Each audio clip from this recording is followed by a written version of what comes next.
doing well. Chodesh Tov. And obviously, this Tuesday is a fast day. Many women are lenient on it, so I don't know whatever you're going to be doing.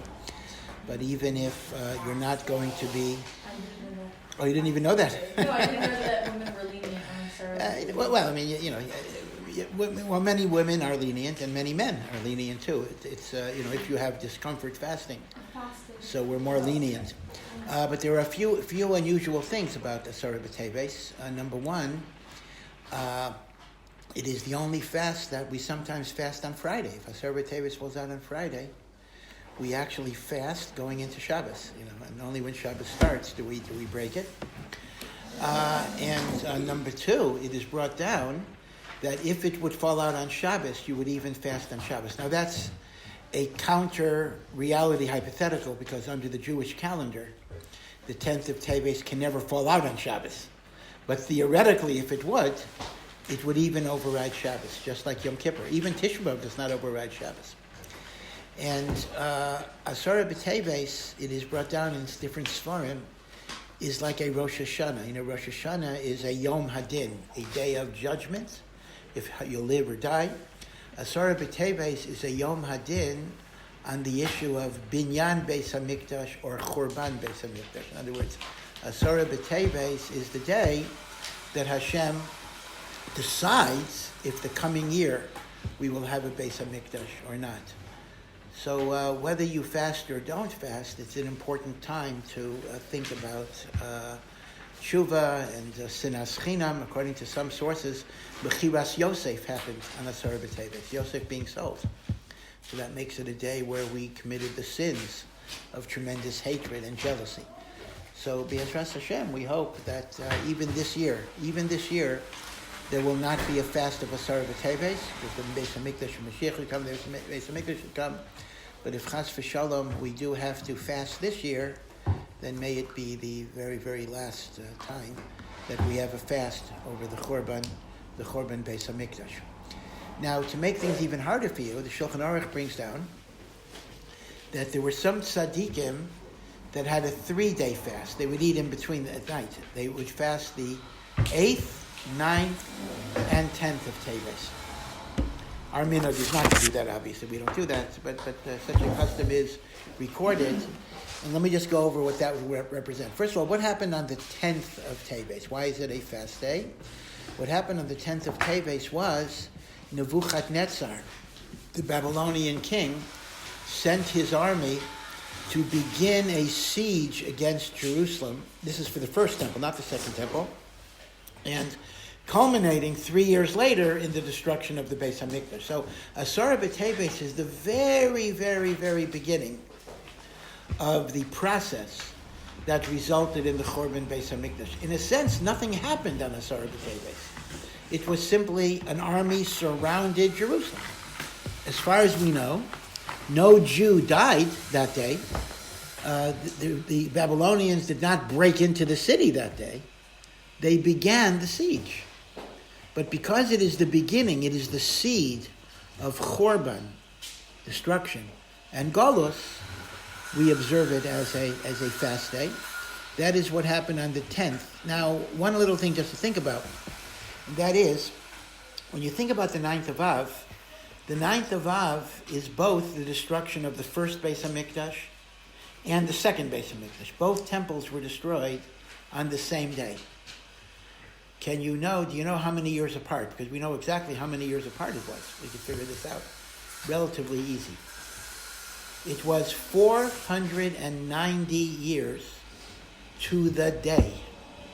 How do I know that? Because when the first temple was destroyed, it was 70 years of exile till we rebuilt the second temple. 70. And how many years did the second Beis HaMikdash stand? 420. So if you are good with advanced mathematics, 70 plus 420 equals 490. So it was 490 years to the day that the second Mikdash was destroyed by the Romans. And in fact, This is prophesied in the book of Daniel. Book of Daniel is a very, very hard book. There's many messianic calculations in the book of Daniel. But in Daniel, there's a reference. Hashem has decreed on Yerushalayim 70 weeks. Now, this is a little unusual. In Tanakh, the idea of a week does not always mean 7 days. It could also be 7 years. So God decreed 70 weeks on Yerushalayim. If a week means 7 years, 70 weeks is 490 years. 70 weeks of years. And that was the remez that was already told to Daniel. This is during the 70 years of the Babylonian exile. That there would be 490 years from the Chorban Bayis Rishon to the Chorban Bayis Sheni. That is why the Rambam says a very interesting thing. The Rambam says, was the fast of the 9th of Av observed? Was the fast of the 9th of Av observed during the second Beis HaMikdash? Right? The first Beis HaMikdash was destroyed, so for 70 years they certainly kept Tisha B'Av. But then the second Beis HaMikdash was built. So here's the question. For the 420 years that we had the second Beis HaMikdash, did they fast on the 9th of Av? So you might argue, well, why should they? They have a Beis HaMikdash. What should they fast for? But the Rambam actually writes that although they did not keep the other fast days, they didn't keep Tzom Gedalia, they didn't keep the 17th of Tammuz, they didn't keep Asar B'Tevet.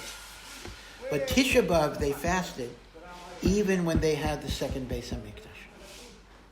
Now, why would that be so? So I'll give you 2 reasons.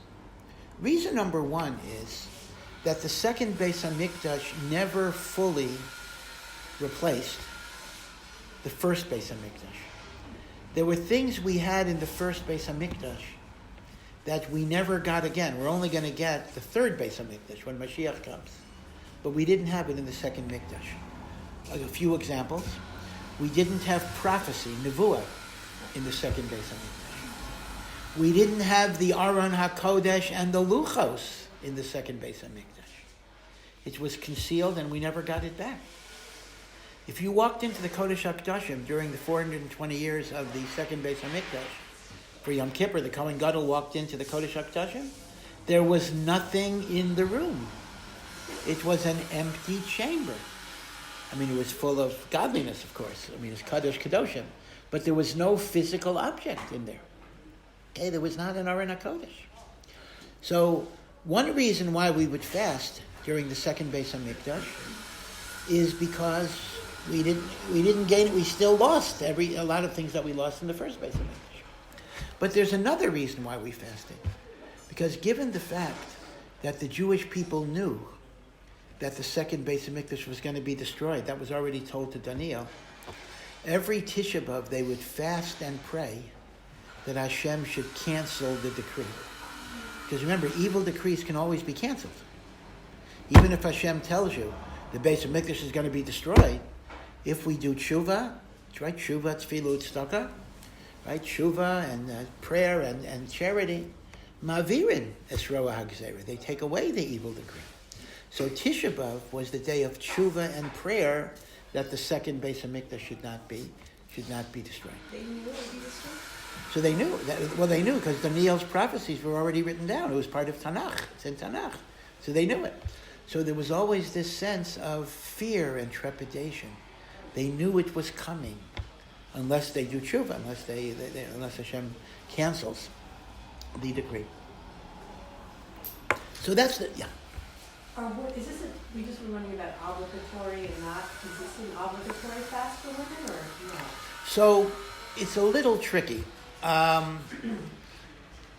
Technically, today, it is not even obligatory for men. It's only minhag. Meaning, it would depend.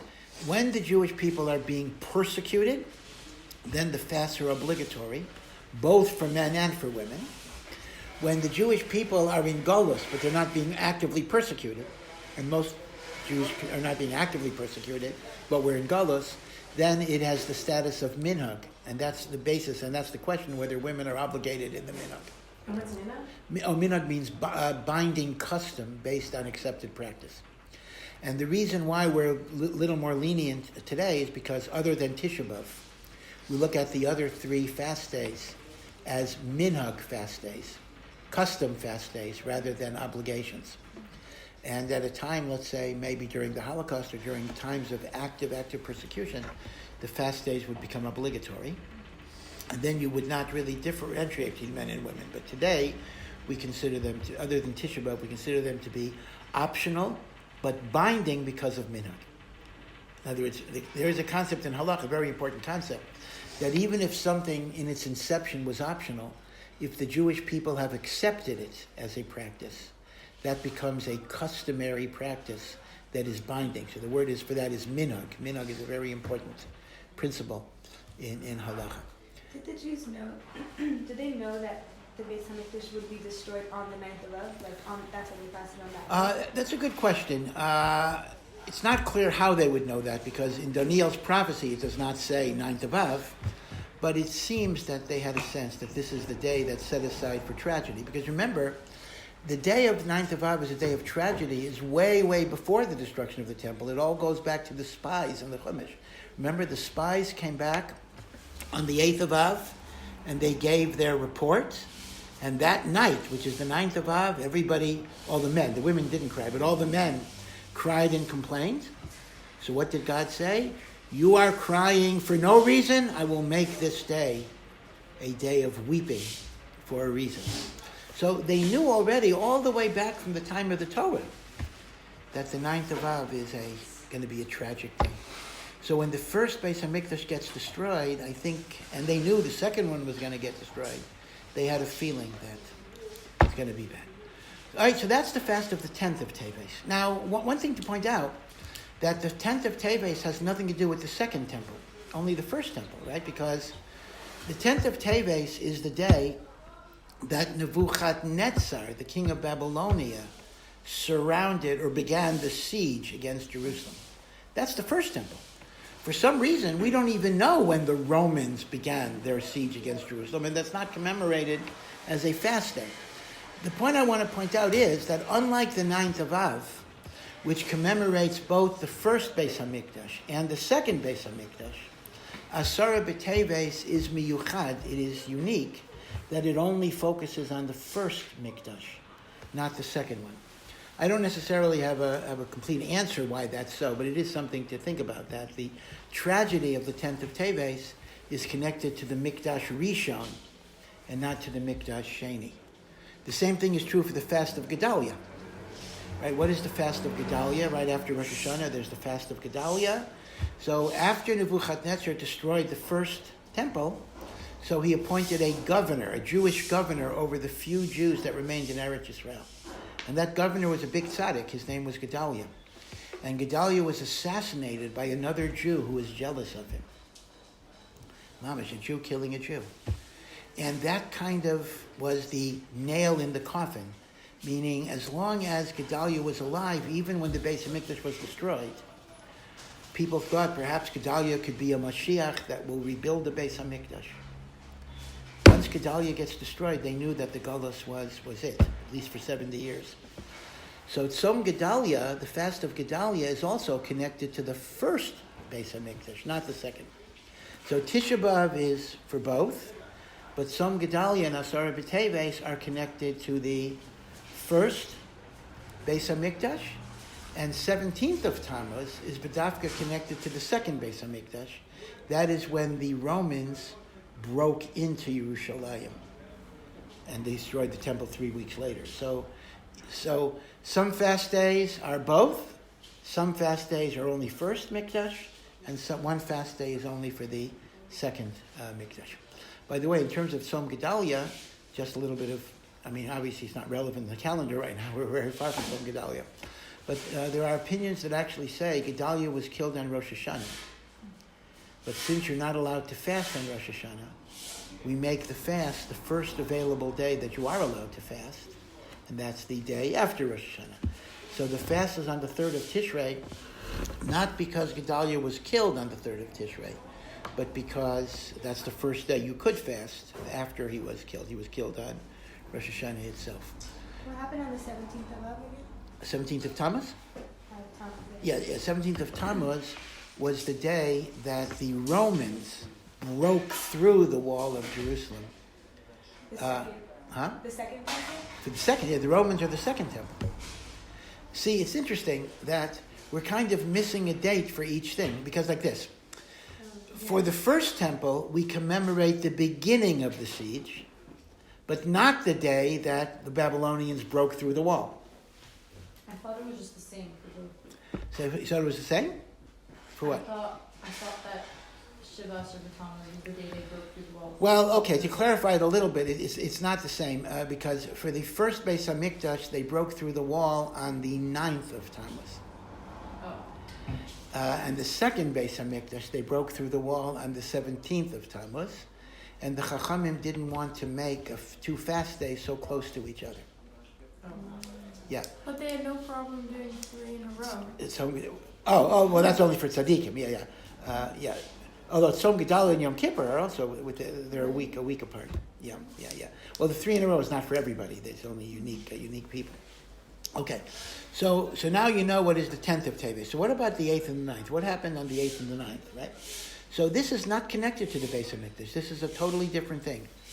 On the 8th of Tevet was the completion of the Greek translation of the Torah. We talked about this, I think, with Hanukkah. What's going on? This happened during the second Beis HaMikdash. The second Beis HaMikdash. And it's up. It's not destroyed. You'll remember we discussed when Alexander of Macedonia conquered the Persian Empire, and Alexander died at the age of 31. He conquered virtually the whole world. So his empire was divided among different generals. And the general that took over Egypt and North Africa, his name was Ptolemy. In Hebrew, it's Talmai, and in English, it's spelled Ptolmey, Ptolemy. That's how they pronounce it. And in Syria, the general was Seleucus, and Antiochus was the great-great-great-grandson of Seleucus. And that's the Hanukkah story later on. But this is way before the Hanukkah story. Talmai was what you might call, well, either a bibliophile, meaning either he loved books or he just was a Baal Gaiva. He built a library in which he wanted to have every book in the world in his library. Like the Library of Congress tries to have everything. Now, in those days, it was a little easier because there were fewer books than there are today. I mean, now it's getting harder and harder and harder. But be it as it may, he wanted a copy of the Torah. But he wanted the Torah to be in a language that his people, he could read and his people could read. The language was Greek. So he got 72 elders, Chachamim, sages of Israel. He put them in separate rooms, and he told them to translate the Torah into the Greek language. And a miracle happened that all 72 people came up with the same exact translation. And although it was 72, but we commonly call it, in Hebrew we call it Targum HaShivim, the translation of the 70 elders. And in Greek, it's known as, in scholarly literature, we call it the Septuagint. Septuagint just means 70. And in scholarly literature, it is abbreviated with the Roman numeral for 70, which is LXX. Right? You know Roman numerals? Okay. Not that you have to. Okay. Ever try to do multiplication with Roman numerals? That's a real nightmare. What's LXX times CD? Okay. It's very, very hard. But be it as it may, so if you read an article or a book, and the footnote says the LXX translates it as so-and-so, that's a reference to the Septuagint. We have the Septuagint. Now, what types of changes did the 72 elders make? So they changed a few things. But obviously it was Ruach HaKodesh, because how did they come up with the same things to change? One thing they changed was the order of the first 3 words of the Torah, because it could be misunderstood. What are the first 3 words of the Torah? Bereshis, bara Elokim. In the beginning, God created heaven and earth. But if you read it literally, you could actually read Elokim as the object instead of the subject. You could translate it, Bereshit bara Elokim. The beginning created God. You could read it that way. But chas v'shalom, that would imply that God was created by something called the beginning. So in order that people, God forbid, should not misinterpret, they changed the order of the words. Instead of whatever Greek would be, I don't know Greek, whatever it would have been, instead of in the beginning God created, or created God, that's the literal, right? The beginning created God, they put God first. God created the beginning. That was one change. Another change was political correctness. When the Torah lists non-kosher animals, so one of the non-kosher animals it lists is arneves. Arneves is a rabbit. Right? A rabbit is a treif animal. Actually, it's an interesting question. You know, the Torah says, this is actually a very, very difficult question. There are two signs for a kosher animal. Right? It has to have a split hoof, and it has to chew its cud. That means it swallows the food like a cow and then regurgitates it, chewing the cud. So the Torah says by a rabbit that a rabbit is treif, arneves, that's right, arneves, because although it chews its cud, it does not have a split hoof. Now it's true, rabbits don't have a split hoof. But also, rabbits don't chew their cud. So actually, it's a very, very difficult question. The Torah seems to say They don't chew their cud. rabbits do not chew their cud. Like they're chewing. Yeah, so that's the question. That's the question. In other words, the normal process of chewing cud means you have the cow has multiple stomachs and regurgitates. So you have to be matchik. You have to kind of give a little bit of an explanation that when the Torah says a rabbit chews its cud, it does not mean a rabbit chews its cud the way a cow chews its cud, but it has the appearance of chewing its cud. What I'm saying is you have to reinterpret the language a little bit. But be it as it may, what was their problem with rabbit? Apparently the Greek word for rabbit is the same name as Mrs. Talmai, as Talmai's wife. So let's... Is this proven? Do we know what Talmai's wife is? I think, I want to check this. I think Bernice is a name. Bernice, I think, is a name that means rabbit in Greek. I think so. Bernice. They're like Google Translate. So if they would use Greek, so when the Torah says, don't eat an arneves because it's an impure animal, so it would say, Bernice is an impure animal. So that would have been a real insult to the king and to the king's wife.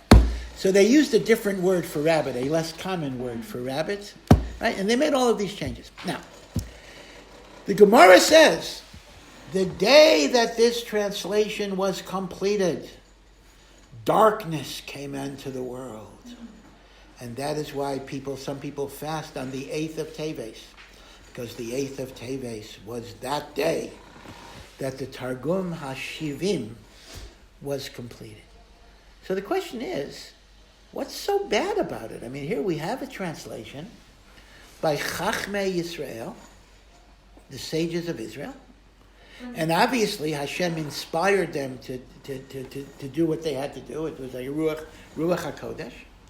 So why do our Chachamim say that this was a dark and bad day for Am Yisrael, which Tzaddikim at least, again, our custom is we don't fast, but Tzaddikim at least would fast on this day because this was a tragedy, right? So what's so tragic about the translation of the Torah into Greek?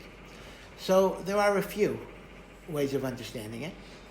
One way of understanding it is that by making the Torah accessible to other people, to non-Jews, that gives them the ability to introduce distortions. Meaning, on one hand, it's a beautiful thing to make the Torah available to everybody. But on the other hand, once it's available to everybody, then everybody could publish their own books, their own understandings, their own explanations, much of which will be against the will of Hashem. So maybe there was an idea that keep the Torah for the Jews because we don't want the non-Jewish world to introduce distortions. Just like, for example, Christians even today, they will use our Tanakh to prove Jesus, to prove Yashka, right? They'll use different arguments, which are refutable, but on the other hand, a lot of people could get deceived. A lot of people could get fooled by it. So that's one idea, meaning the tragedy was that the Torah is more available to the non-Jewish world. But there's another tragedy, and that is, remember that Ptolemy's capital was Alexandria. I think we spoke about this. Alexandria, which was founded by and named after Alexander the Great, had a very large Jewish population. They were wealthy, they were politically well-connected, they were affluent, they were powerful, but they were very assimilated and very Jewishly illiterate. And they needed to see the Torah in Greek because no one would understand it in the original. So the Chachamim are upset because they're basically saying it's a tragedy that Jews cannot read the Torah in the original and they have to rely on translations. So it's a funny thing. The analogy that I think of is, let's imagine, God forbid, somebody was in an automobile accident and their legs are smashed. And until they get a wheelchair or crutches, they just can't walk. And finally, the wheelchair and crutches arrive. And you're very, very happy, Baruch Hashem. But it would be a lot better if you didn't break your legs. So on one hand, we're grateful for the crutches, but we're sad that we need the crutches. That's how we understand the proliferation of so much Torah in English today. It's a wonderful, wonderful thing. It is a wonderful thing that so much of the Torah is available in English, so people can learn and delve into things that they otherwise would never be able to see. But simultaneously with the joy of having access to Torah is also a sadness that we need all of these crutches, and we're not yet able to kind of go back to the original, because Lashon HaKodesh always has infinite depths that cannot be captured in a translation. So that would be the second reason why the 8th of Tevet was considered to be a fast day. Again, I don't, even if you're very strict, please do not fast on the 8th of Tevet. I'm not telling you to fast on the 8th, but it's brought down that there were tzaddikim that would fast on the 8th of Tevet because of that. Now, the 9th of Tevet, it's very, very interesting. There's a lot of uncertainty. What was the fast of the 9th of Tevet? So I'm going to tell you some things that will be very crazy to you. You're probably really quite unbelievable. Well, the first reason is not unbelievable. The first reason is that the 9th of Tevet is said to be the yahrzeit, the Petira, the day of death, of Ezra HaSofer. Ezra the scribe. Who is Ezra the Sofer? So there's a book in Tanakh. One of the books of the Ksuvim is the book of Ezra. Ezra was the person who led the Jews back, only a minority of Jews, after the 70 years of the Babylonian exile.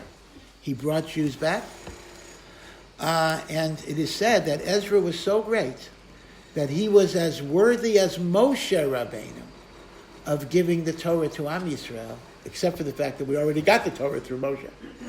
So Ezra was extremely great. Ezra was a Kohen. Ezra was the one who founded the 120-member group called Anshe Knesset Hagdola, the Men of the Great Assembly.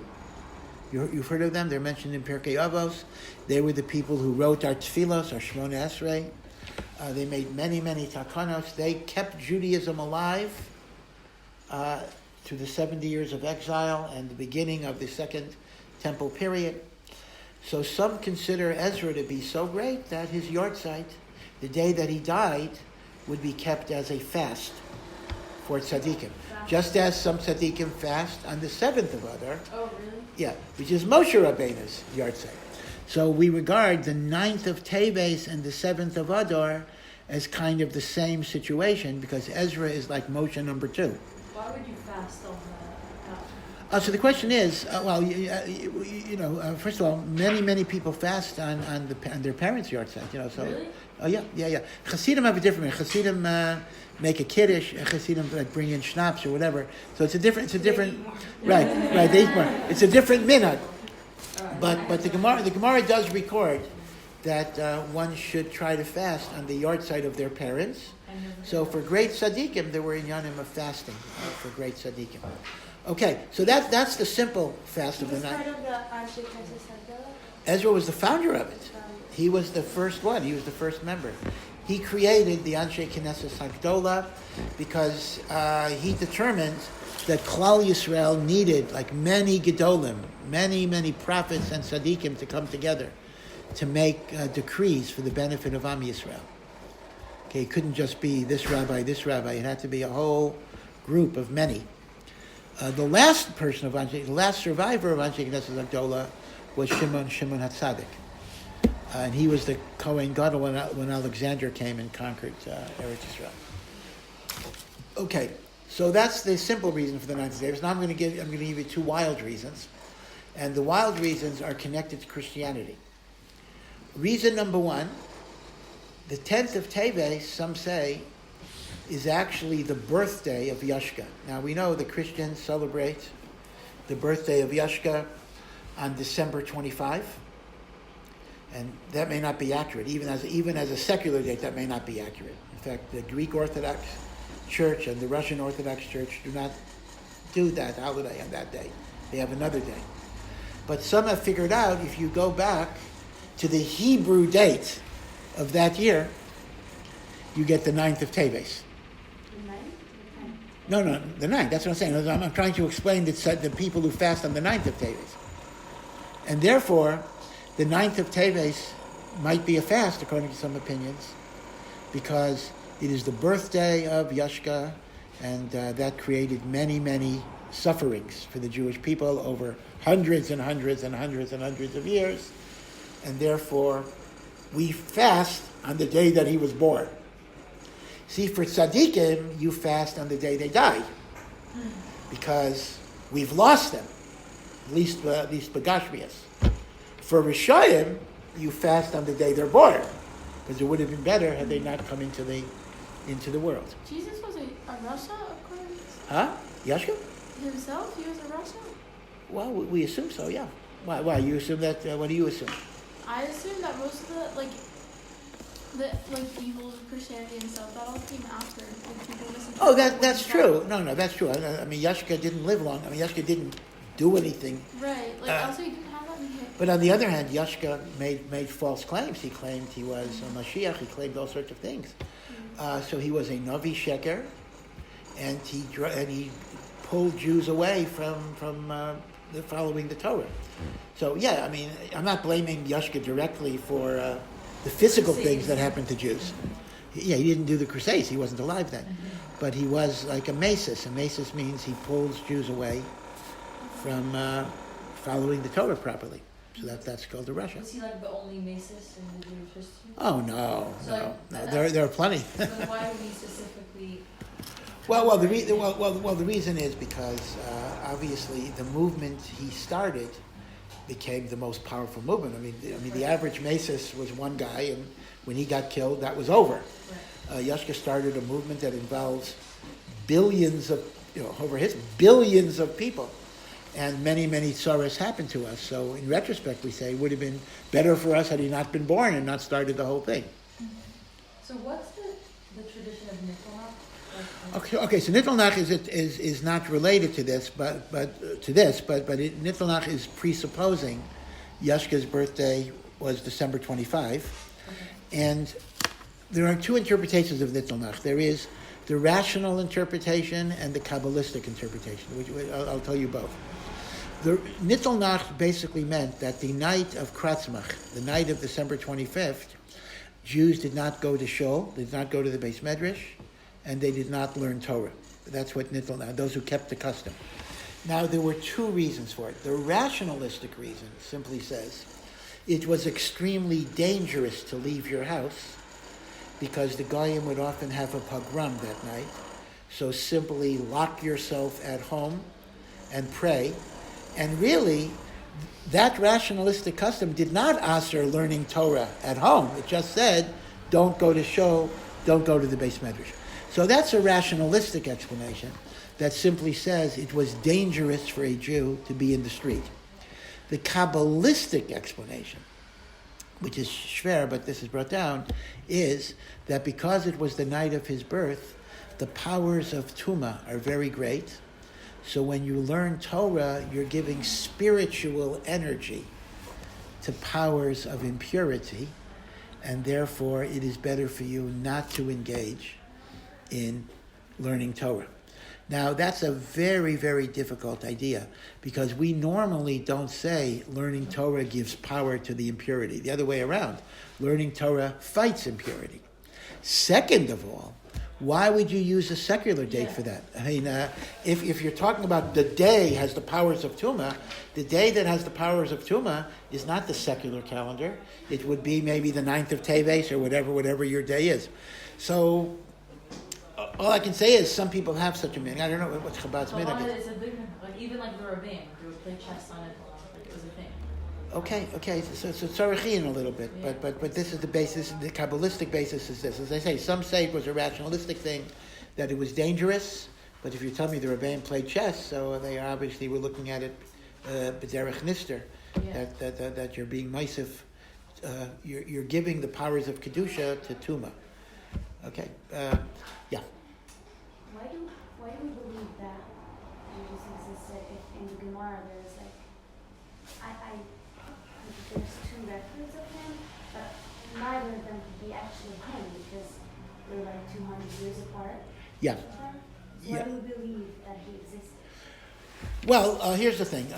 You have to keep in mind that there are a few references in the Gemara to Yashka, to Jesus. Many of them were censored by the Catholic Church over the years, and only recently we've gotten them back. But you are correct. You're not always sure who you're talking about because they could refer to different times. So the question is, how do you know he even existed? Well, maybe we don't know, but at least one Talmudic text in Masechet Sanhedrin seems to fit the time and the place of the Christian figure. Now, let me just remind you of a very simple point. Yashka was Jewish. He was Jewish, and most of his apostles were Jewish. They were Jewish. And in fact, some of them kept mitzvos. I mean, they believed he was their Mashiach, whatever it is, but they kept mitzvos. They davened, they kept kosher. The so-called Last Supper, which is the meal that he had the day before he died, was a Pesach Seder. It was a Pesach Seder. And in fact, in Da Vinci's famous painting, you have 4 cups of wine on the table. So it's very complicated, meaning to say, some of them actually believed in the Torah, but they also believed that he was, the Mashiach, whatever it would be. Some of them rejected the Torah, and so it was a mix. It was a mix. And initially, Christianity was not a separate religion. Christianity was a sect within Judaism. And really, it was only Paul who lived after Yashka. Paul didn't even know Yashka. Paul is the inventor of Christianity, not Yashka. Yashka created a sect within Judaism that was a deviant sect. Paul made it a separate religion.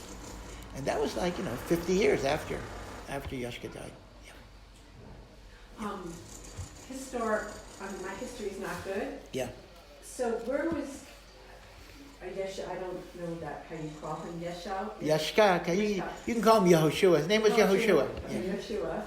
Where was he in time in relation to the destroying the base? Okay, so very, very good. The second temple was destroyed by the Romans in the year 70 of the Common Era. Okay? Yashka was crucified around the year 30 of the Common Era. So Yashka was killed 40 years before the destruction of the Beis HaMikdash. So when Yashka was alive, the Beis HaMikdash was still up. In fact, the Christian Bible has a famous scene that he shows up, and a famous scene. He turns over the tables of the money changers in the temple. It's a famous scene. Let me explain the scene to understand this. You have to understand that Yashka. What comes from this? Whoa. The what? The phrase of how the tables have turned comes from That's right. 100%. So we should stop saying that. Yashka was making trouble. Everybody who came to the Beis Hamikdash, had to give a half a shekel, which is much more than our half a shekel today. So people come from different countries, different monies. They have to change it into the currency of Eretz Yisrael, right? Just like you come off the plane, you got to take your dollars, you got to change it to shkolim. So there were money changers. It was a legitimate function. They had to be there because people came from all over the world, not all over, but all over the Middle East, and they needed to change it to pay their shekel obligations. So there were money changers in the temple, and they charged a little commission. They had a commission for each exchange. Okay? So Yashka comes in and he says, "How dare you have commerce in the temple?" And he, turns the tables, right? And he caught in trouble. But there was nothing wrong. The money changers are perfectly legitimate part of the Beis HaMikdash there. So there still was a Beis HaMikdash, but 40 years later. So ironic. Yeah. Fascinating. Because like the churches take so much money. Oh yeah. That's for sure. Well, Dostoevsky, who was crazy, an anti-Semitic, but a brilliant writer. Dostoevsky has a scene. Anti-Semitic? Huh? Oh yeah, he was anti-Semitic. Yeah, for sure. Oh, everyone's Yeah. anti-Semitic. But he's a wonderful writer. And in the Brothers Karamazov, he has a whole scene. What would happen if Yashka came back to earth? And basically he says the Catholic Church would crucify him because Yashka would come in and say, get rid of all your money, get rid of all your wealth, sell all your paintings to the poor, give the money to the poor. And they would have to get rid of him because he's destroying the whole edifice. And there's a lot of truth to that. People say, lahavdil, a million Havdalas, that if Avraham Avinu would come back today, he would be put in cherem. Because Avraham Avinu prays for Sodom, he prays for these real bad people, Hashem have mercy on them. So people would say, there'd be a wall poster, how dare this man, pray for these drug dealers and these bums and these perverts. he would be called like a crazy person. But this was the midah of Avraham Avinu, right? So sometimes, we move very much away from the original ideas that we're supposed to motivate us, that we're supposed to embrace. Abbas Yisrael, caring about everybody. Sometimes we forget. We get closed-minded. We can become cliquish, right? So that's what Baruch Hashem. The Rebbe has been one of the great teachers about that. But very often, even the most religious Jews can forget this very easily. I know. I hear at Eretz Yisrael. Sometimes. I've heard little kids talk about Chiloni, which is a secular Jew. It says they're goyim. They're just goyim. That's an awful thing to say. I think of something the Rebbe used to say. We always use this phrase when we talk about bringing a Jew closer to the mitzvos. So the phrase that everybody uses is kiruv rechokim, to draw near the person that's far. It's a very common expression. Everybody uses it. Rebbe didn't like it. The Rebbe says, what do you mean, take a person who's far from Hashem and draw him near? Who says he's far? Every Jew is already close to Hashem. Maybe he doesn't know it yet. But you're not taking somebody who's far from Hashem and drawing him near. You have to know that he's already near. That's you call it semantic, but it's a real different type of mindset. It's a really, really beautiful way of thinking about your fellow Jew in that way. So it's, again, we all use it. It's a very common, I'm sure Chabad uses it too. It's a very common expression, kiruv rechokim. But the Rebbe said, you don't use it? Okay. So you listen to the Horah, right? Baruch Hashem. So maybe outside of Chabad, I can tell you it's just a normal way of talking. But the Rebbe said, maybe you should think about that. In fact, the Rebbe even said to somebody, who says you're nearer than him?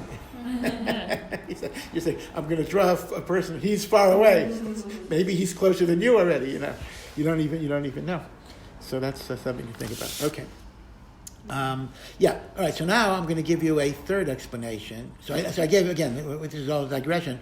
What is the fast of the 9th of Tevet? Right. So reason number one is the yahrzeit of Ezra. Reason number two, the birthday of Yashka, which is something that we consider to be a bad thing for us. Now, reason number three, and this is really, really crazy. is it is the yahrzeit. Now remember, yahrzeit meaning a righteous person, of a man that is called Shimon Kippah. Now you probably never heard of Shimon Kippah, but Shimon Kippah is actually Yashka's closest disciple or apostle, and that is none other than Peter. Let me give you a little history here. All of Yashka's apostles were Jewish, right? And the one that was closest to him, his name was Shimon. But Yashka renamed him Peter, which is rock, Petra, rock, because he said, "You're my rock, you're my support." So Shimon became Simon Peter, and in Hebrew, Aramaic, it's Shimon Kippah, because Kippah in Aramaic means rock. Hebrew is Evan, but Kippah in Aramaic is rock. Simon the rock. So why on earth would we observe the yahrzeit, not the birthday, the yahrzeit of Shimon Kippah? So here's an amazing story that is brought down in a very late medrash. It's not necessarily an authoritative medrash. We're not entirely sure how true it is, but it is brought down as a story. And that is, Shimon Kippah was a religious Jew. He was a Shomer Mitzvahs. And he lived in the early stages of Yashka, of Christianity. And in those days, the first Christians were all Jews, and they were practicing Judaism. They were in the synagogues. They were, and there was a great danger, because if you have the Christians who are Jews living among the Jews, then they could influence many Jews to follow their ways. So the Sanhedrin wanted to create a mechanism where Christianity would become a separate religion and no longer be part of Judaism. So Shimon Kippah volunteered for a suicide mission. This is what he said: "I will become the leader of this new religion. I will become the closest person to Yashka. And I will become the organizer of this new religion. And I will make it distinct from Judaism. I will make it a rejection of Judaism, rejection of the Torah. So that way, all who follow Christianity will go away from the shul, go away from the synagogue." Now, what Shimon said was, that means I will never be able to identify as a Jew anymore. I will have to. No, because he wanted to separate Christians from Jews. So he said, I will become a leader of the Christians. And I will get them to reject the Torah, reject the mitzvahs. So they will no longer be in the synagogues. They'll no longer be in the yeshivos. They'll no longer be in the Shabbos tables. They'll no longer be at the Pesach Seders. I will make them a separate religion. And by making them a separate religion, they will not influence Jews anymore. Just like even today. Today, we have Jews that are called Messianic Jews. These are Jews. I mean, we had some cases. I know some people. Yeah. And, externally, they even look like they're Orthodox Jews. They may wear tzitzis and they they daven and they put on tefillin, but they believe in Yashka. We had a case now. Someone he happened not to be Jewish and he impersonated them. I don't know how he did this. He said apparently he was Masader Kedushin. He married people and he wrote Gittin. I don't know how a guy showed that. And that was What's going on with all the married people? It's a nightmare. I mean. There was a family here in Yerushalayim where the guy looks like totally, religious. The guy's learned also. And it turns out he's not even Jewish. He believed in Yashka. He was impersonating like a rabbi. He was impersonating a rabbi. And in the years that he was here, he did everything. He conducted marriages. I think he shechted. He's a sofer. He wrote Sifrei Torah. He did Gittin. He did the. I don't know how a guy gets. He does Gittin. So the problem is, everything he did, was invalid. How did they uncover it? How did they uncover it? It was very, very strange. I think, unfortunately, he lost his wife. His wife was also behaving like an Orthodox frum woman.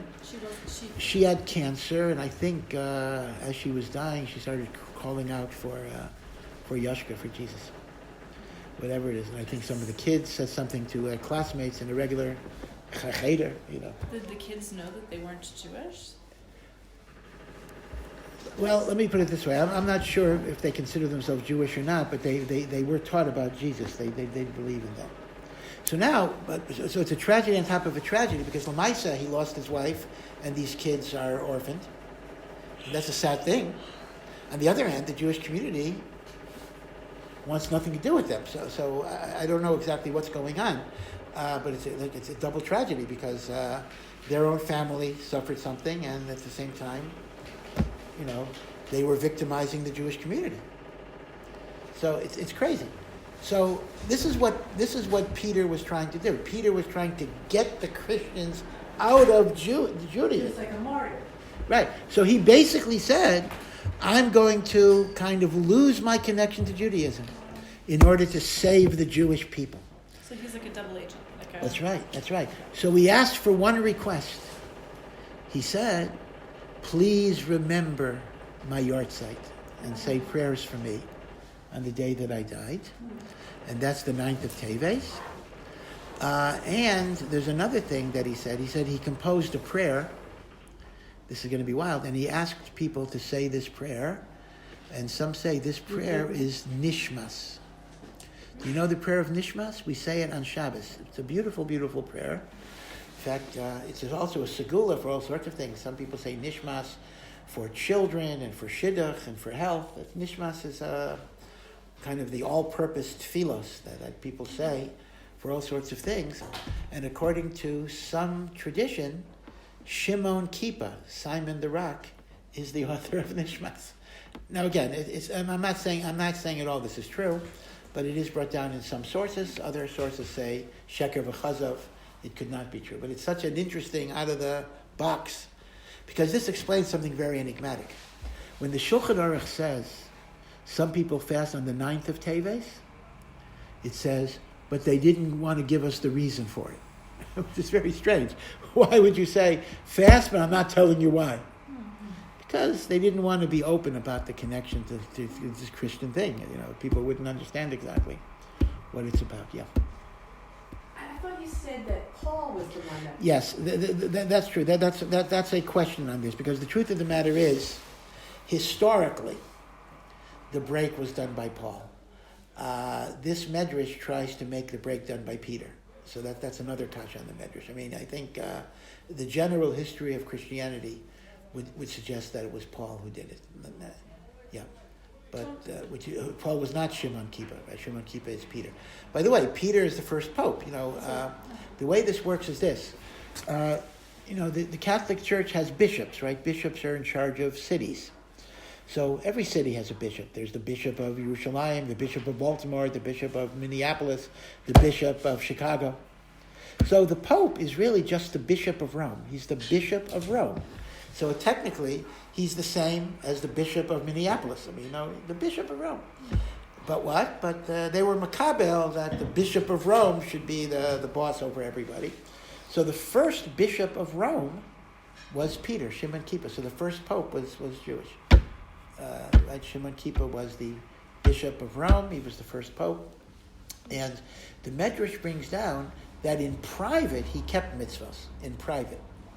That although he was taking Christianity away from Judaism, but in his private, when nobody was looking, he still kept the mitzvahs. So very, very strange story. Okay. Alrighty, so that's a little bit about the 8th, the 9th, and the 10th of Teves. Our minhag is that we only fast on the 10th of Teves, and if someone has difficulty, again, I would encourage women to fast. I don't mean to say women should just ignore the 10th of Teves. But if you do have a health problem or anything like that, talk to whoever you talk to about these shilas, because we are more makel in this fast than we are for Tisha B'Av. And certainly Yom Kippur, right? Yom Kippur literally has to be a matter of life and death. Here it does not have to be that at all.